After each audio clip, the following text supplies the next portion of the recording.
Whether you're a skeptic or a believer, join me, Rob McConnell, as together we'll investigate the world of the paranormal and the science of parapsychology here on the X-Zone Radio TV show on XZBN and the X-Zone TV channel on Simul TV.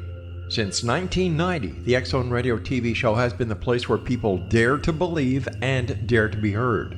Together, we'll investigate UFOs, aliens, ghosts, Bigfoot, psychic phenomenon, lake monsters, conspiracy theories, government cover-ups, the truth embargo, alien abductions, ESP, haunted locations from around the world, and so much more. With over 28 years of broadcasting and more than 4,500 individual guests, the X-Zone is truly a place where fact is fiction and fiction is reality, as evidenced by the credibility, integrity, and professionalism of the guests that we bring to our international audience. If you have seen a UFO, had a close encounter, seen a ghost, Bigfoot, lake monster, or a story that you would like to share or have investigated, contact me, Rob McConnell, by sending me your email to xzone@xzoneradiotv.com, or you can call toll-free 1-800-610-7035, extension 143, and on Skype, X-Zone Radio TV. For more information on the X-Zone Radio TV show with yours truly, Rob McConnell, visit www.xzoneradiotv.com or www.xzonetvchannel.com or simultv.com and xzbn.net. Until next we meet here in the X-Zone from our broadcast center and studios in Hamilton, Ontario, Canada, always remember, X-Zone Nation, keep your eyes to the sky and your heart in the light.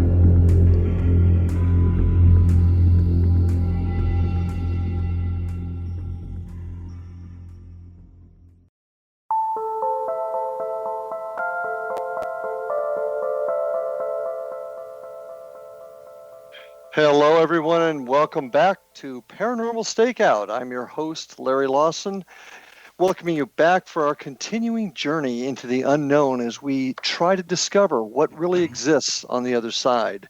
And I'm coming to you, as always, from the studios of the X-Zone Radio and Television Broadcast Network in Hamilton, Ontario, Canada. And I'm speaking to you from the studios of the Southern Command Post of the X-Zone Nation in beautiful Vero Beach and Fellsmere, Florida. And it's terrific to be back.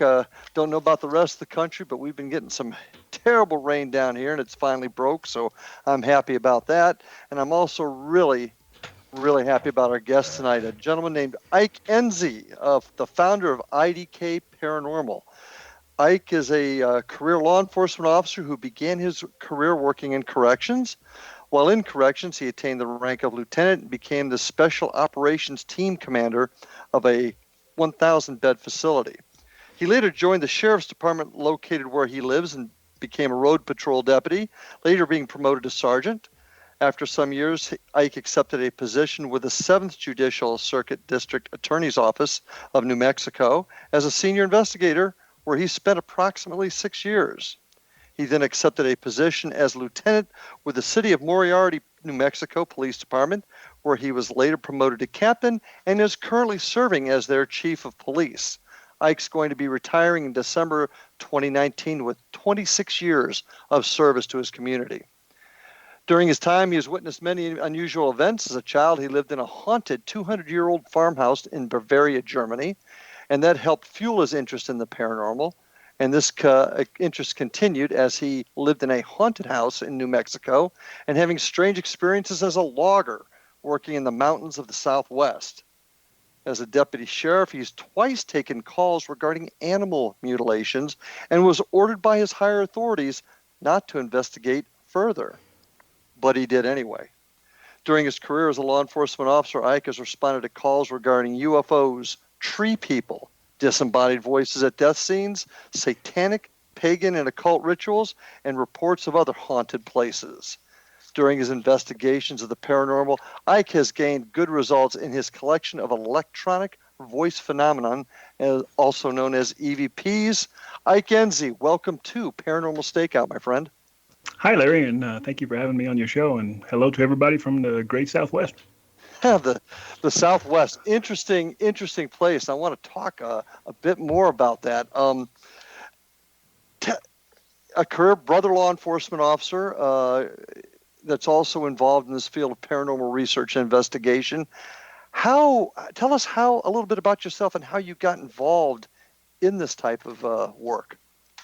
Well, like you said in the beginning, I grew up in a pretty old farmhouse in Germany. It constantly had things go bump in the night, and even as a young child, it piqued my interest. And my parents are pretty open-minded, and we openly discussed ghosts and stuff like that. So that got me started really young.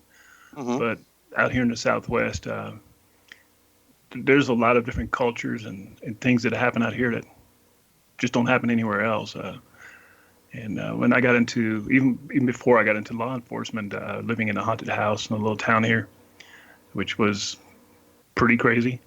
And then when I got into logging, I logged for about 6 years in these mountains out here, and things would happen that you just could not explain, and everybody's seen it, and everybody just accepted it, and most people just tend to look the other way, and I'd be the one looking at it.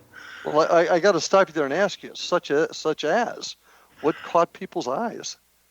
You would see the Native Americans here, especially the Navajos, have a legend of skinwalkers, and there were so many stories when we were logging over in the Gallup area, which is a Navajo reservation right on the Arizona border, and I never paid a whole lot of attention to skinwalkers and Native American legends, but when I was logging over there, they employed a lot of locals, and a lot of Navajos were working over there with us. And they started telling us these stories, and you started looking around, and I personally have not seen a skinwalker, but I could probably tell you 3 people that have, and generally that's 2 of them were in the shape of coyotes, and these people saying they're driving down the road at nighttime and they look out the window, and there's a coyote keeping pace with you. And at first that's not unusual until they realize they're doing 50, 60 miles an hour. And those stories are abundant out here. And I have not seen a skinwalker, but trust me, there's really strange things that happen on the reservations, especially the Navajo reservation. I mean, their police, in my career in law enforcement, I got to know a lot of Navajo Rangers, and they're actually tasked with responding to paranormal calls. They take them serious. They have their own version of Bigfoot, and if they get a call from one of the natives on the reservation saying there's a Bigfoot sighting, they have to actually go out and investigate it. So there's a lot of unique things that happen on the res. And when I was logging in that area, you would come across things. We've seen weird lights in the skies. We've seen weird lights in the forest line. He'd be driving along, and there'd be a bright light in the forest pulsating, and he'd slow down and look at it, and it would just kind of phase out. And there's nothing back there. We're 40, 50 miles back in the woods. Animals that you can't explain running across the road. A quick story.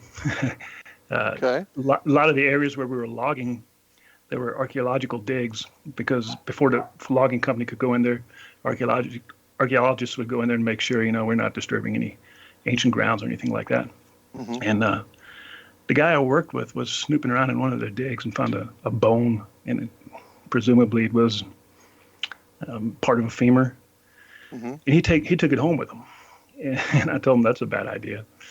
And about 2 days later, it was over the weekend. The next day, not the next day, the next work day, Monday, he's up in the mountains very early in the morning, and I'm like, "What are you doing?" He goes, "I took this bone back." And I'm like, "Why?" And he's just describing that he's had nothing but bad luck. There was an owl perched on his car when he got up this morning, and very superstitious guy. And he took it back, and he says the bad luck went away. The bad things stopped happening. So a lot of weird stuff happens out there. Now, that's interesting, because I'm way down, as you know, in the southeast part of the U.S. in Florida. And a lot of my work as a law enforcement officer, I actually taught occult and cult-related crime scenes to law enforcement officers down here. And we have a lot of folks that are involved, a lot of phenomena involved in the Afro-Caribbean cults, voodoo, Santeria, Palomayombe, that type of thing. Can you tell me how that kind of does it relate to the things that you worked with in the reservations and whatnot? I've never actually worked with reservations as law enforcement, but it bleeds over. And as far as any kind of voodoo type ritual activity, I've only encountered it once, and we couldn't track it down where it was coming from. But somebody was taking cow tongue and sticking it in a velvet bag with hair and nailing it to this person's door who they suspected was a rat. He was ratting them out. And they brought it to me when I was a DA investigator, and I tried to follow up on it, but I took it to the state lab, and then they seemed to think that it was some kind of cult from back east, because it's very unusual for that kind of thing to happen out here. And generally, we have a lot of satanic cults, especially in the early 90s. There was quite a few of those out here. Yeah, I think we all had that in the early 90s. I know like you, I was a prosecutor's investigator for many years down here, and that's where I got involved in the investigation of a lot of occult and satanic related crimes. So I think that was all over the country in the early 90s, at least it seemed like it was. You've done a lot of things as a cop. Yes. I feel old. Well, thank you for your service. 26 years. Thank you for your service. And I know the people of New Mexico appreciate it. But as a cop out there, I mean, I have this vision in my mind of just traveling the miles and miles of open road with nothing on either side of you, no houses, and then having something strange occur out there. Am I kind of exaggerating that in my mind, or is that what it was like working out there and maybe experiencing some of these paranormal events? No, you're absolutely correct. I mean, the county I worked for as a deputy is 4,000 square miles, and on a good night there was 4 of us out, and those 4,000 square miles probably had 7 or so municipalities in them, and only one of them or 2 of them had law enforcement, which was usually one officer. Mm-hmm. So as a deputy, you would respond. It wasn't unusual to respond 50 miles in one direction just to turn around and run code back the other way, and in between could be vast open spaces of desert, no light, no houses. And we also, the same county also has a mountain chain that runs through it. It's the tail end of the Rocky Mountains. So on the same token, you may find yourself up in the mountains in pine forest and pinon forest, and there's no backup. I mean, you're the only person up there by yourself, and you're the Lone Ranger, and you see a lot of weird stuff. We're getting ready to take our break in just about a minute and a half here, but what is probably the strangest thing that you, paranormal-wise, that you encountered as a law enforcement officer out there in the Southwest? There are many stories I have, Larry, and a lot of them are pretty strange. Some of them are lengthy. But, anything from the 2 cattle mutilations that you've mentioned to actually trying to chase down a UFO to strange aircraft sightings that a bunch of us deputies seen in one night. To people claiming there's tree people. I coined the term tree people because there was a period of about 8 months where we started getting random calls throughout the county where people would look out the window and recognize people up in their trees. And like the humanoid people, they identified them as humans in their tree? Yeah, human people wearing camouflage. And it was so extreme that I can think of 2 of them that actually had discharged weapons at them. Oh. In one case, there was a person whose tree people were underneath his house, and he started shooting up the floorboards in his house. And we suspected this guy may be on methamphetamines or something, but he turned out to be a professor out of Albuquerque. He was pretty smart guy. He was just convinced there was something underneath his house. Interesting. And did he discharge a firearm also? Yes. Oh, yeah. Lovely. Yeah. Well, we're getting ready to take our break here in just a second. When we come back, I want to talk to you more about some of the things that you've seen, particularly those cattle mutilations. Folks, stay with us. I'm with Ike Ensey, Chief of Police, Moriarty, New Mexico, and we're going to be back with him in just a minute.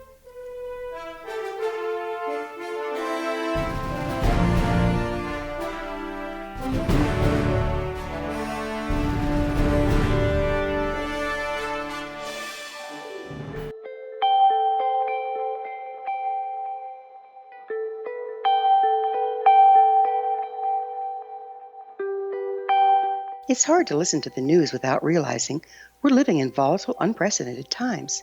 Yet never has there been such an opportunity to transform the human condition. As old structures fail, where can we find the guidance to co-create a better way? Find Your Path Home is an ever-evolving, leading-edge information, education, and healing resource center designed to support and guide you on your path to unity and enlightenment. Based on sound principles employed by shaman worldwide, we provide techniques that can support you through the current transitions, offering online shamanic classes, international long-distance shamanic healing sessions, complimentary Mission Evolution radio episodes and Stairway to Heaven TV vignettes, seminars, retreats, and much more. All of this can be found on findyourpathhome.com. So I was watching the X Zone TV channel last night when I was abducted by aliens, and they kept repeating to me over and over again, simultv.com, simultv.com. What's simultv.com? That's what I asked them. They had it written on the side of their UFO. How do you spell that? UFO. No, I mean simultv.com. simultv.com. simultv.com. Right. simultv.com. Interesting that you were abducted by aliens in a simultv.com UFO last night. Oh, yeah? Yeah. Now that you mention it, I remember now last night I was awakened from a deep sleep. My great-grandmother was standing there. She said she'd come from the hereafter to tell me about simultv.com. She even spelled it out for me. simultv.com, sonny boy. simultv.com. simultv.com, sonny boy. Wow. Yeah. Guys, you'll never guess what my psychic guru just told me. simultv.com. Exactly. Are you guys psychic too? Of course. We all know about simultv.com. simultv.com.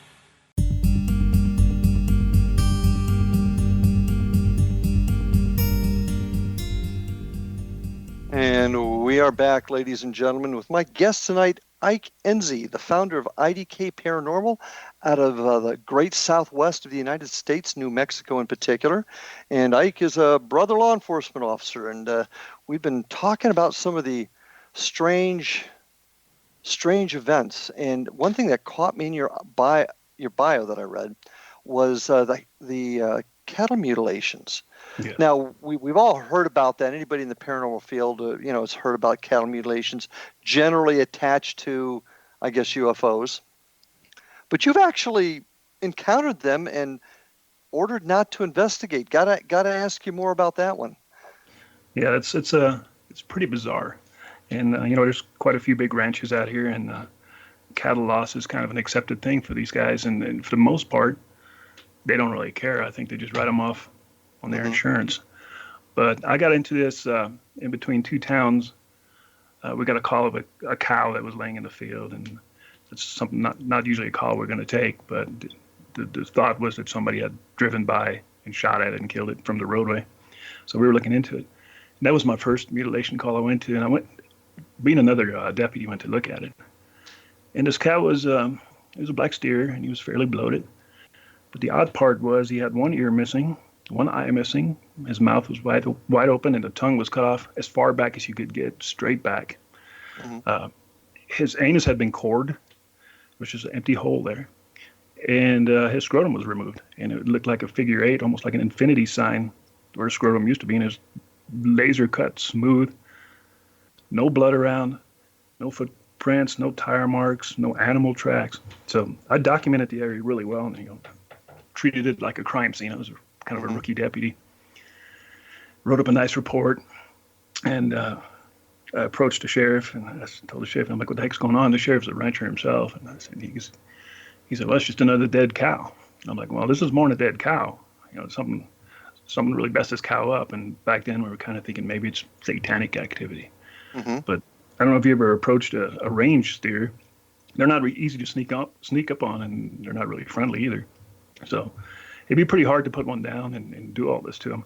And plus, he had no indication on how he was killed. There was no bullet hole or anything like that. Throat wasn't slit? No, not at all. And so, like I said, I wrote up the report, and I approached the sheriff with it because I was really into this stuff. I'm like, wow, cattle mutilation here. I've heard of them before, but never actually seen one. And I was given a direct order not to investigate that kind of stuff anymore. And as well as I do, being a law enforcement officer, back in those days, as a police officer, the paranormal was frowned upon. And, even to your fellow officers, I mean, you had a few good friends that you were like, man, I seen something weird last night. But you were really careful who you would, maybe out here in the Southwest for sure, you were really careful who you would tell stuff to. Because word would get back to the upper rank, and, they'd send you off for a fit for duty psych. They wouldn't hesitate at all. So you had to be really careful who you talk to about this stuff. So when the sheriff ordered me, I need to stop investigating stuff, quit being stupid, and just do a dead cow report so he can collect insurance. I'm like, all right. But I was way too curious for that stuff, and I started interviewing people and talking to ranchers. And there was a correlation between the mutilations and helicopters, and it was usually like the big Huey helicopters. In most cases, there was a helicopter heard the night before, flying low, rattling windows, chopping up the air. Almost everybody told me that. Yep, last night I heard a helicopter. So the second one I had, I found by luck. There's a little town called Mountain Air, and there was an officer working there, and she was a female officer, and she told her boyfriend worked as a ranch hand on a ranch, and he was there talking to her when I pulled up.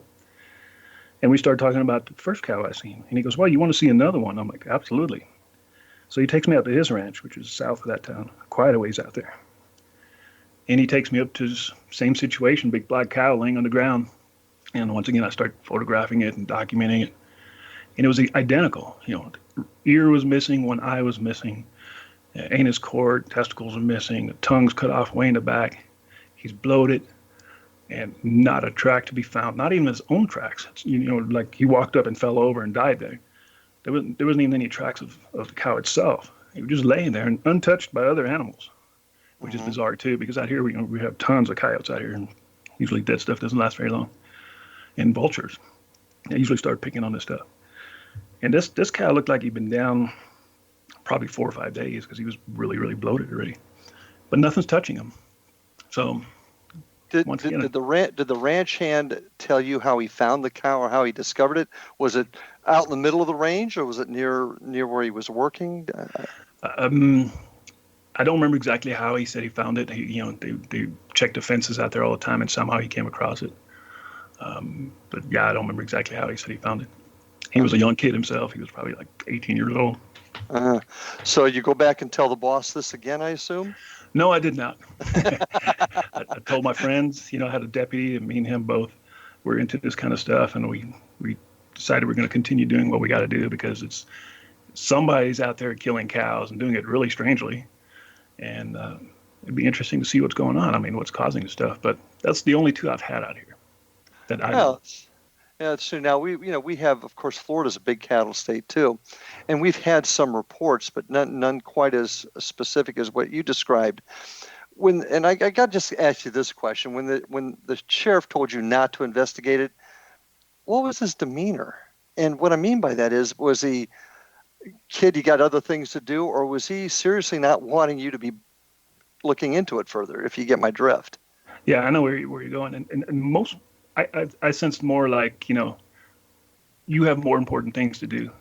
He was an elderly guy, he was late 60s probably, and a rancher, and very religious. You couldn't talk ghosts or anything like that because he would just think you're crazy, and he would threaten you. If you mention ghosts around me, I will send you to be recycled, and that's never a good thing.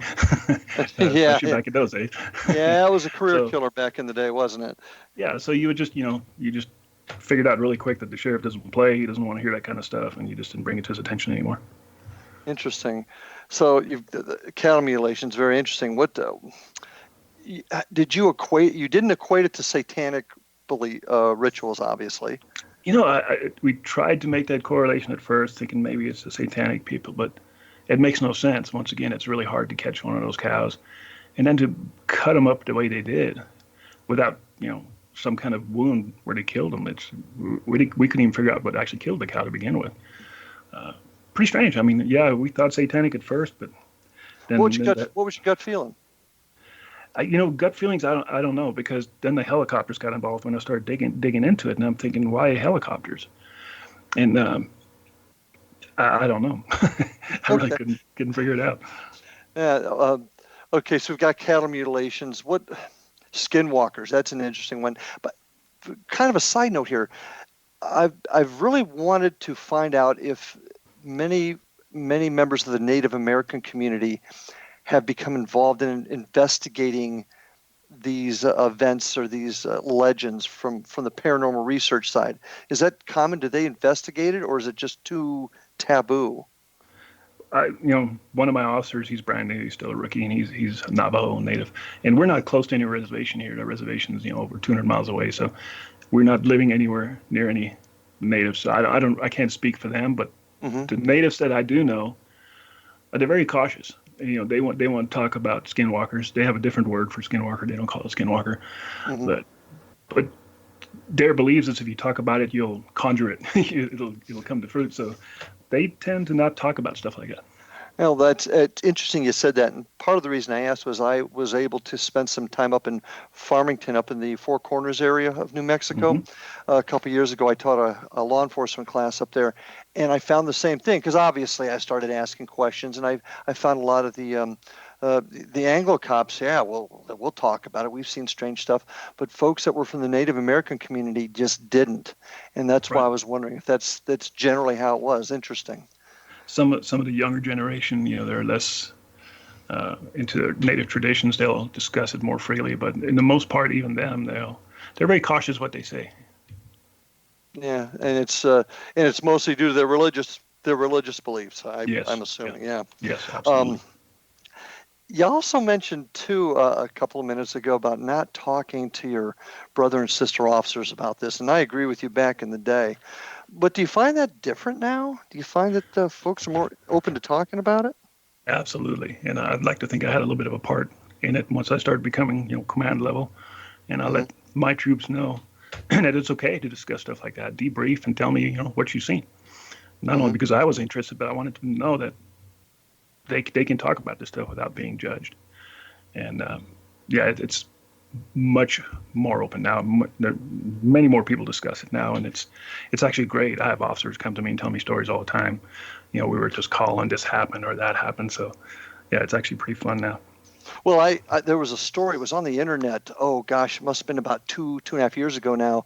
It was a police department in New Mexico that they were watching the surveillance cameras in their fenced-in compound and actually caught something walking through the fence.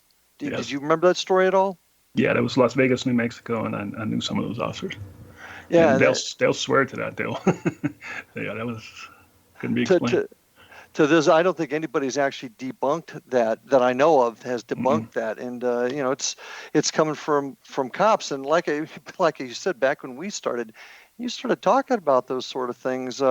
You got sent off to get yourself evaluated, and that was never a good career move. Yeah, that's not good. Go ahead, sir. No, after you. I was going to say, you asked me, about some of the better stories, and our sheriff's department for the county I worked for was built, I think, in the 60s. Well, before you get into that story, and I want to hear it, we're about ready to take our next break. Okay. So why don't you hang on to that? Folks, I'm with Ike Ensey from Moriarty, New Mexico, my guest tonight on Paranormal Stakeout. We're going to be back right after these messages and hear some other stories about the Great Southwest. So stay with us.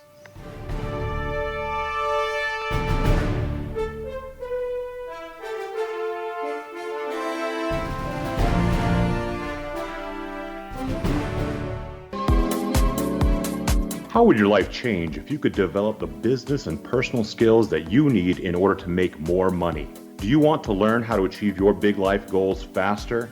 Then go to findhiddenmoney.com and get the Goal for It online course. The course teaches you how you can set and achieve your biggest goals while completely overcoming the roadblocks to your goals so that you can realize your dreams and imagine more success. Go to findhiddenmoney.com.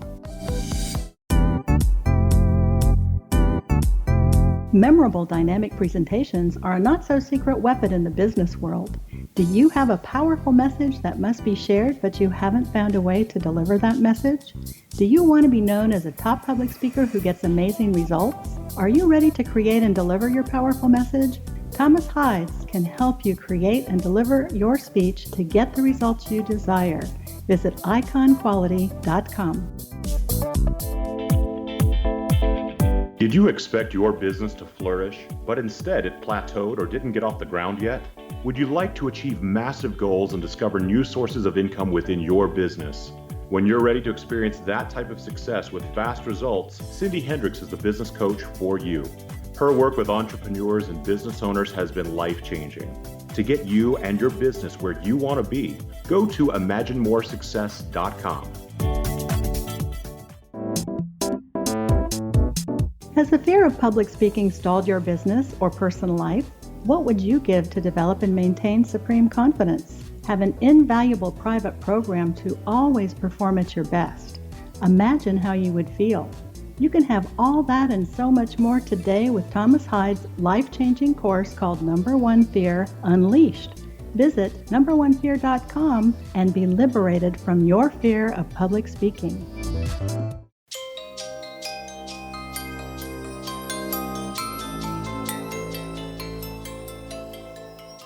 And we are back on Paranormal Stakeout. My guest tonight, Ike Ensey, founder of IDK Paranormal out of New Mexico in the great southwest of the USA. Ike, just before the break, I had to cut you off. You're about ready to get into, I think, a really interesting story here. You want to take it from the top? Yes, no worries. So I'm a brand new deputy. I just got out of Law Enforcement Academy, and the Sheriff's Department was built in the 60s because prior to it, the old building had burned down, and that was the last place New Mexico had hanged anybody. There was 3 public hangings in the old Sheriff's Department, and it burned down in the 50s, and they built a new one on the same property. So this building was fairly old, and it was part of a jail, too, that wasn't used anymore. And you talk about haunted. That place, we had a female deputy, and I was parked down the road one night, and she worked nights, and I heard her check out at the station. About 5 minutes later, she pulls up to me in her car, and she's white, and she goes, "There's something wrong with this place." I'm like, "What's going on?" And she goes, "Cell doors are opening and closing in there, and I left everything behind, and can you go follow me in there to get my stuff?" I'm like, "Sure, I got my interest." So I go in there, and I didn't see anything that night, but she ended up quitting about 2 months later because of that. That place, you could be in there doing reports, and I think I mentioned before to you that I learned about EVPs, back when Art Bell was on the air many, many, many years ago. So I'm in there doing reports, and we still have the old micro cassette recorders. So I'm like, I'll put this micro cassette recorder on my desk while I'm knocking out a report. And I started picking up EVPs. You're dating yourself, you realize I know. But we'd catch EVPs on that stuff. Me and my other fellow deputy was in also this. And, it really sounds too fantastic almost, but lights would turn on and off. The cell door would slam shut. The bathroom faucets would turn on by themselves. You would always hear voices. And then the good part, the best part about the story that I like, and I got off at 3:30 in the morning. My partner got off at 2:30 in the morning, and it was payday time, and he forgot to do his timesheet. And I was a sergeant already then. And he goes, "Hey, Sarge, can you turn in my timesheet?" And that place was so scary. We had a rule of thumb: nobody would go there by themselves. It was always like, take somebody with you. But since he was going home, and we're about 10 miles away from the SO, I'm like, all right, I guess I'll do it. So I drive down there, and as I'm driving to the SO, I already have this feeling, SO, Sheriff's Department. As I'm driving down there, I just have this bad feeling like, this is really bad. I hate this. And I pull up to the entrance where deputies usually enter in the back area, and I get out of my unit, and my hands and my hair on my arms are tingling, and I'm like, I got a really, really bad feeling. I'm like, you know what? I'm going through the front door. So I get back in my unit to drive around to the public entrance, and I had a key since I was a sergeant. And I was so nervous, I even left my headlights on so they could shine through the glass doors into the entrance. And I enter, and I'm going down the hallway with my timesheet. And these cells are super old. They were recycled probably from the 40s, heavy steel doors. Right. And the next thing I hear is a cell door slamming shut. And it was like thunder, just bam, door shut. And it startled me so bad that I temporarily just blacked out, sensory overload. And next thing you know, I'm crouched down in the corner, and I have my weapon drawn. And I'm hyperventilating. I'm like, what in the heck was that?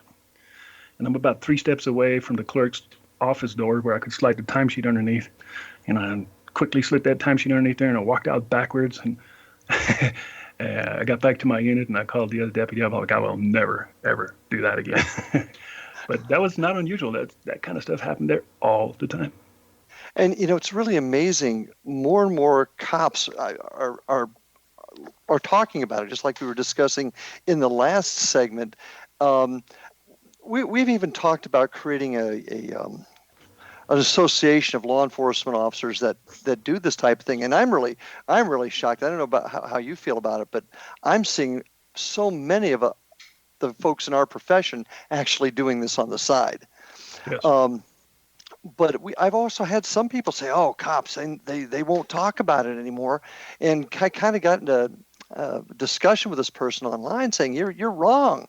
We we see this stuff. We're out there at night. We're out there in inclement weather. We're out there in some of the most horrible conditions. And I don't even mean weather. I mean the human conditions that you can imagine. And it's really, in my opinion, no big surprise that we see this stuff or we feel this stuff. Right. And that's what prompted me to actually start my YouTube channel, IDK Paranormal. I have so many cops telling me stories, and I'm like, I want to put these guys on and have them tell their story. Because cops are, it sounds cliche, but they're trained observers. And two, the reason they're trained observers is because so many cops have PTSD. I mean, they, where do you sit in the restaurant? In the corner, because you don't trust anybody. You never turn your back. So they're very observant just by instinct. They're always looking around, seeing stuff that most ordinary people would never see. Yeah, and let me ask you this question, too. People talk, in our own business, we talk about it, just a cop's gut instinct. How do you think that relates to the talk of folks being perhaps gifted with being mediums?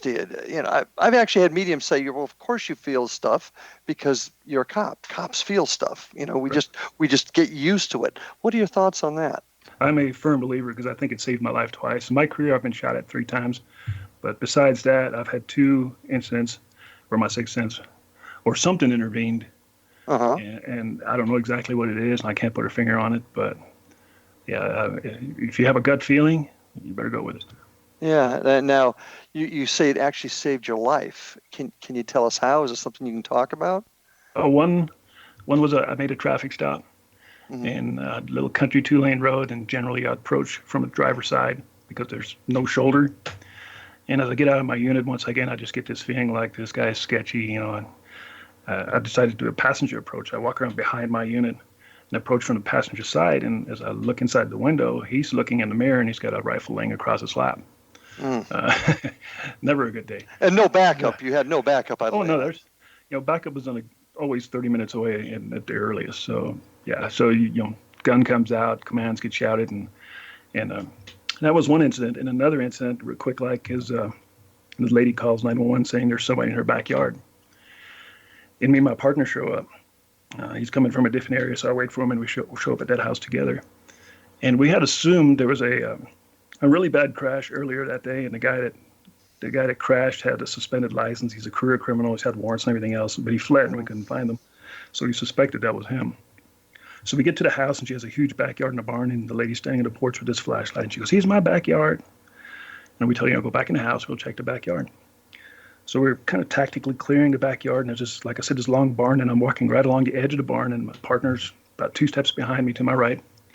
And we're getting to the corner of the barn. And suddenly a piece of baling wire wraps itself around my feet, and I was essentially hobbled. I couldn't even take another step. I can't explain how that happened. And I look at my partner, and I motion him to stop, and I point at my feet, and he looks, and he just gives me this shrugging look like, "What the heck are you doing?" I'm like, "I didn't do this on purpose." So I bend down, and as I bend down, my head peeks around the corner, and there's the guy with a 2x4 in his hand. And if I had taken 2 more steps, I would have walked right into a 2x4. So, was that some kind of intervention or what? I never had a wire wrap around my feet like it did, both legs. Strange. I just thought it was strange. Wow. Yeah, I guess I can see that. Any calls? What other calls have you had where you've seen something or experienced something that you just can't explain? Oh, there's been many, but just one that stands out. Yeah. Most of my stories are pretty lengthy, so. But.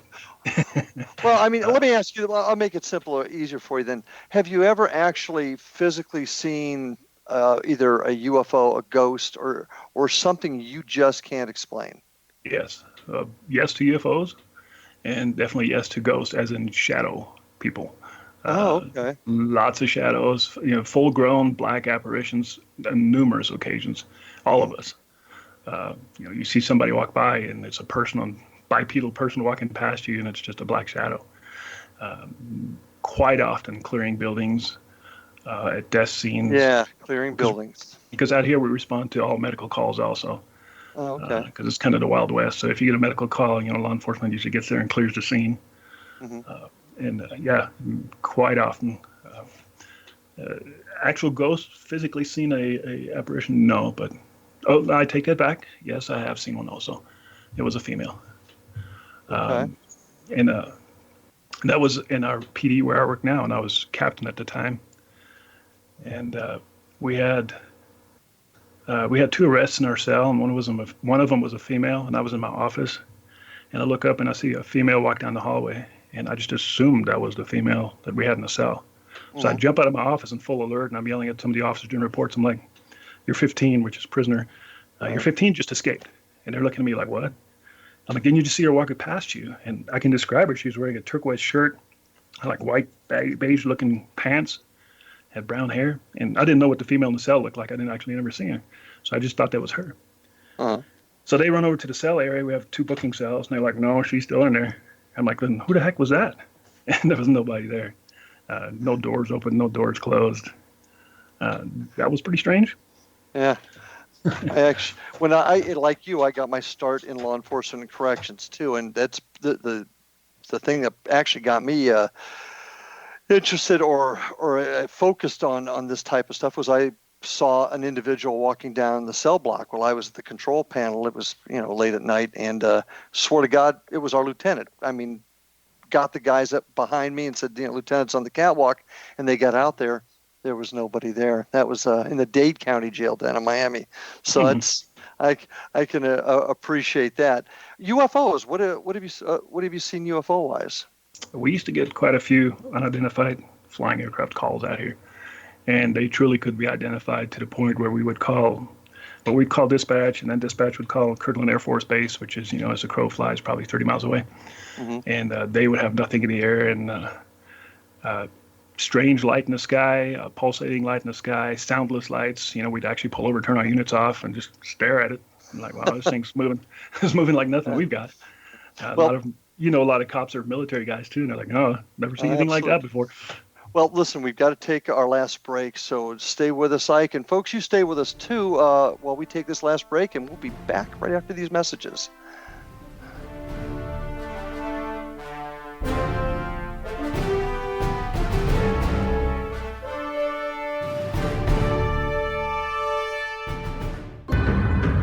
If you are looking for a safe, zero-calorie natural option to the harmful artificial sweeteners on the market today, Just Like Sugar is what you're looking for. Just Like Sugar is a wonderful natural alternative for those health-conscious people who choose a calorie-restricted diet with a great, pure, sweet flavor that tastes just like sugar. Just Like Sugar is a great natural option for people suffering from diabetes and may be useful in restricted diet programs where standard sugars are not allowed and does not cause a laxative effect of some other sweeteners.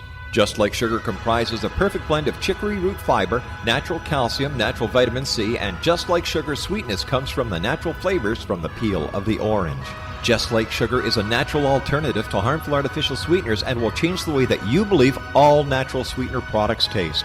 Just Like Sugar is available at your local Whole Foods markets, Wild Oats markets, Henry's, Sun Harvest, and many other fine natural food stores in the U.S., Canada, and worldwide.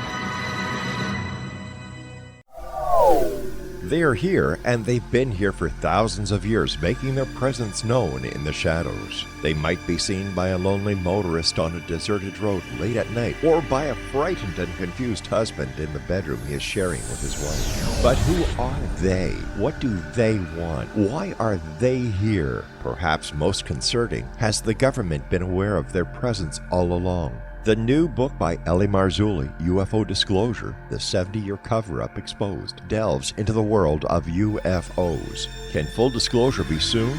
Order now and receive a free hour and 37-minute DVD on the UFO phenomenon. UFOs are real. Get both the book and the DVD, a $40 value, for only $19.99. To order your book and DVD today, go to lamarzulli.net. That's LAMARZULLI.net.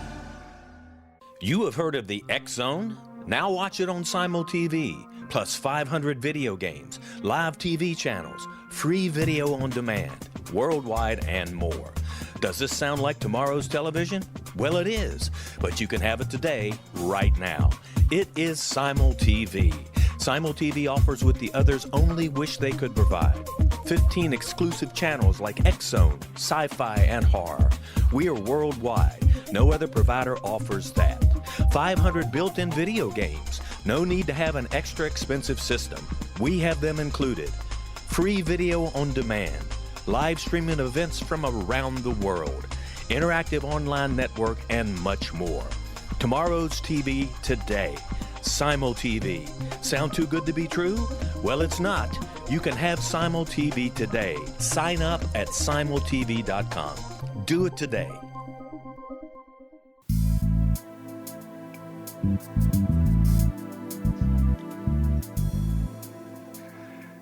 And we're back for our final round tonight with my guest, Ike Ensey. Man, Ike, this hour's gone pretty darn fast. Yeah, it has. I do want to make mention, folks, of all the terrific programming we have on the X-Zone Radio and Television Broadcast Network. And I'd invite you to go to www.xzbn.net and check out all the terrific programming, all the great shows on there, including this one, Paranormal Stakeout, with yours truly. And you can check me out at www.paranormalstakeout.com, but also at the website of my team down here in Florida, www.paranormalfbi.com. And as far as Ike, I'll invite you to go to YouTube and check out IDK Paranormal. That's all one word. I as in Ida, D Delta, K Kilo, Paranormal on YouTube, and check out some of his cool stories. You know, Ike, we've spent quite a bit of time, and this hour has gone fast. We could probably go for another one. But I've talked to you a lot about the things that have happened. And, you know, down here in South Florida, I'm going to be honest with you, most of the time, we don't have the wide open spaces you do. Backup is fairly close. You guys have to work so often by yourselves. So you've seen a lot of things. But what I haven't asked you yet is, what do you think this is? And we'll start with the focus that I'm usually zeroed in on, ghosts. What is that phenomenon? What do you think it is? You know, I don't know if it's a parallel universe, dimensional slip, time slip. I do know they exist, and I've experienced it many times. Ghosts, EVPs, heard voices, and not just me, many people. And now that police officers talk about it more freely, you know, they all say, "Oh yeah, I remember being at home and this happened," or everybody now has a story. Yeah. And what it is I don't know, but in many cases, it's an intelligent response. And I don't know if you've seen my newest video I just posted on YouTube. I caught a pretty good EVP, and that was caught in my mom's house, who had passed away 2 years ago. And the only reason I wasn't at the house is because it was lightning and thundering outside. But caught a great EVP, and if I think it's saying what I hear it's saying and what everybody else is hearing, it's possible it's my mom. Oh. Yeah. Because she had a nickname. You know, the only person that used to call me Ike was my mom. And this EVP was unsolicited. We were just over there shooting our show, and we were not trying to ghost hunt or anything like that. Mm-hmm. But it just appeared. Well, and you're right. It keeps happening. It's the oldest mystery. If one of the oldest, and not the oldest mystery of mankind, is what is on the other side, and what is this experience that people keep happening. And, you know, there's a lot of folks out there that I think are trying, and I'd like to count myself as one of them, is trying to figure out what this phenomenon is. I don't know that we ever will, but I'd like to put, as a cop, as somebody that goes to court and wants to prove a case, my view, my vision, if you will, is to be able to prove this case. I don't know that we ever will, but I'd like to at least get us closer to it. You got any thoughts on that, on how we could get closer? I think, you know, for especially EVPs, there should be some kind of authentication process, because everybody's posting EVPs now, and, you know, some might be real, some you just don't know how they were acquired. What are you using? What are the weather conditions, for instance? There's many factors, because I've always thought weather cycles, moon and sun cycles have a lot to do with these things, because I've caught EVPs in one place and I've gone back 3 more times and not caught anything. And what would be the difference in those other 3 times? Weather or solar conditions? I mean, weather, time of day, that kind of thing. A different time of the year. As a cop, we've always thought there's certain times of the year where things are just more active. You know, sounds kind of cliche, but Halloween, the month of October, has always been a pretty active month around here, it seems like. Do you think that might be because folks have their the blood up, so to speak, or do you think there's actually something supernatural involved with that? I mean, you look at. Go ahead. I think it's a combination of both. I think because so many people are, in that mindset about the paranormal and ghosts and goblins and all that stuff, I think that kind of fuels whatever's on the other side. Okay. Now, being down in New Mexico, and you'll have to excuse my ignorance in the geography of this, but obviously in the Mexican culture, the Day of the Dead is a pretty significant time in October. Do you think that plays a part in this at all? Do you think that It's not really practiced so much here in New Mexico. It's more of a Mexican tradition, but there are a lot of Mexican nationals here that observe that day. I think it's cool myself. They honor their dead, their past dead people. So all of that stuff I think fuels that.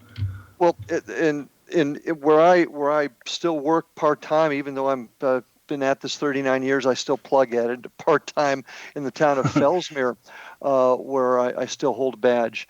That the city there is very Hispanic, and about 80% of the Hispanic population is Mexican. And Halloween's a big time for them, and celebrating the Day of the Dead is important to them. And I think that also is one of the reasons why Fellsmere is so active, and we've had so much. We've been able to accumulate so much evidence out of there. So I'm kind of answering my own question, but I wanted to see how you felt about it. I do think that how folks feel about it can enhance the experience, enhance what's going on. Yeah, I agree.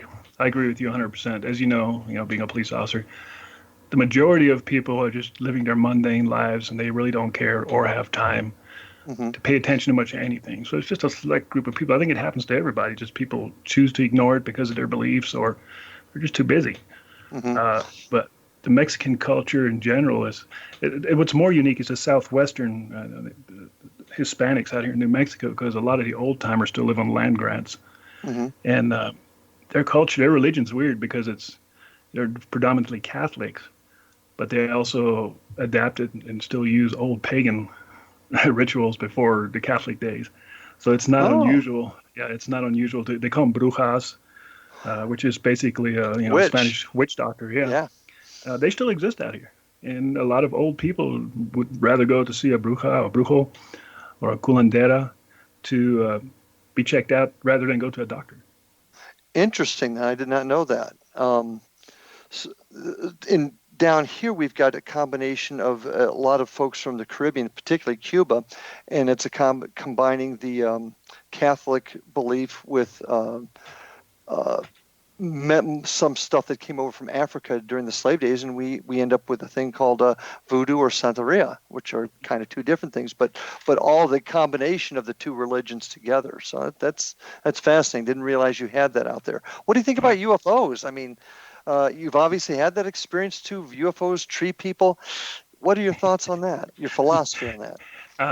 They're definitely out there, and there's something out there that can't be explained. And if it's a military aircraft, they're definitely having some kind of technology that we have no clue about yet.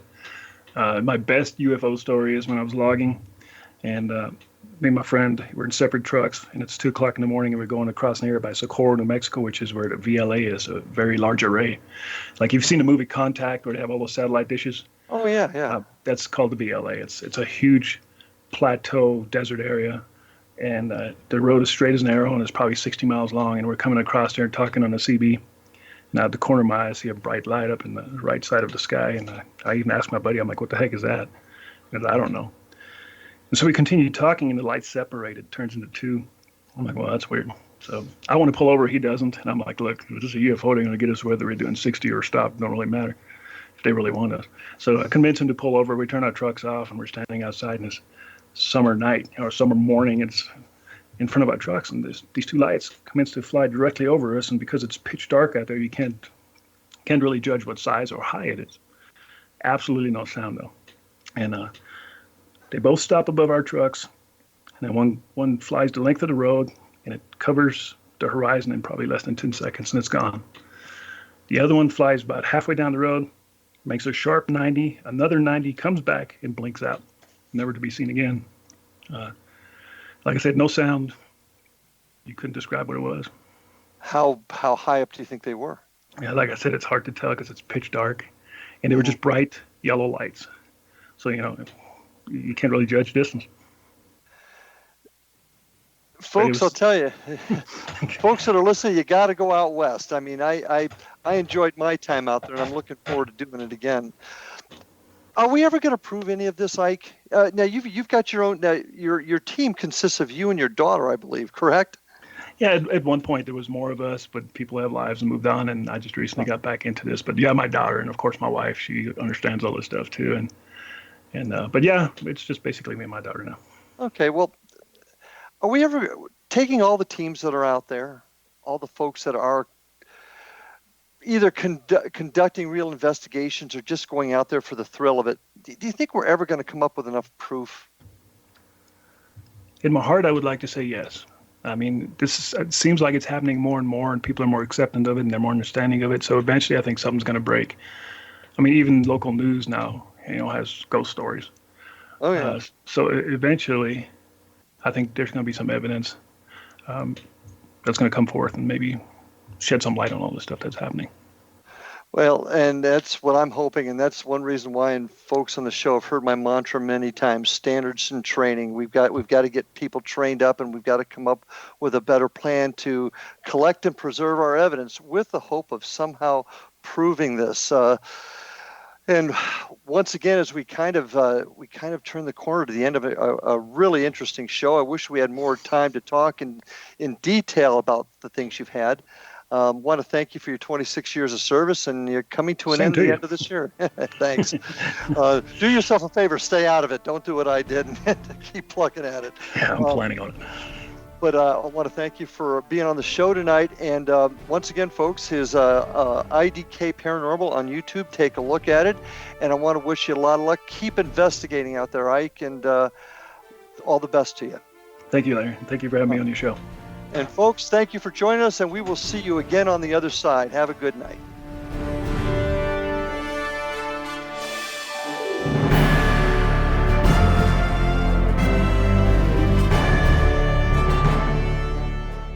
Little children aren't the only ones afraid of the dark. Millions of soldiers return from war zones with PTSD, anger, frustration, fear, and loneliness, much of which surfaces during the darkness of the night. You have the chance to change the lives of these American heroes. Songs and Stories for Soldiers.us provides free MP3 players for these men and women. With a list of 3 million songs in 16 different styles, 100,000 audiobooks, and 30,000 old-time radio programs, every veteran can find something to soothe and comfort them at no cost. All our players contain an 8-hour audio program designed to help veterans fall asleep. With 1,500 plus vets now participating, it's our goal to deliver 10,000 audio players this year. Go to our website at songsandstoriesforsoldiers.us. Help us help a veteran make it through the night. Whether you're a skeptic or a believer, join me, Rob McConnell, as together we'll investigate the world of the paranormal and the science of parapsychology here on the X-Zone Radio TV show on XZBN and the X-Zone TV channel on Simul TV. Since 1990, the X-Zone Radio TV show has been the place where people dare to believe and dare to be heard.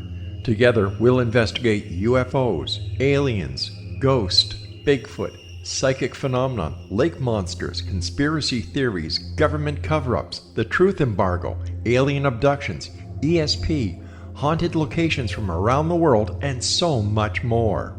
With over 28 years of broadcasting and more than 4,500 individual guests, the X-Zone is truly a place where fact is fiction and fiction is reality, as evidenced by the credibility, integrity, and professionalism of the guests that we bring to our international audience. If you have seen a UFO, had a close encounter, seen a ghost, Bigfoot, lake monster, or a story that you would like to share or have investigated, contact me, Rob McConnell, by sending me your email to xzone@xzoneradiotv.com, or you can call toll-free 1-800-610-7035, extension 143, and on Skype, X-Zone Radio TV.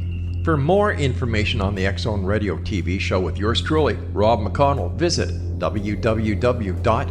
xzoneradiotv.com or www.xzonetvchannel.com or simultv.com and xzbn.net. Until next we meet here in the X Zone from our broadcast center and studios in Hamilton, Ontario, Canada, always remember, X Zone Nation, keep your eyes to the sky and your heart in the light.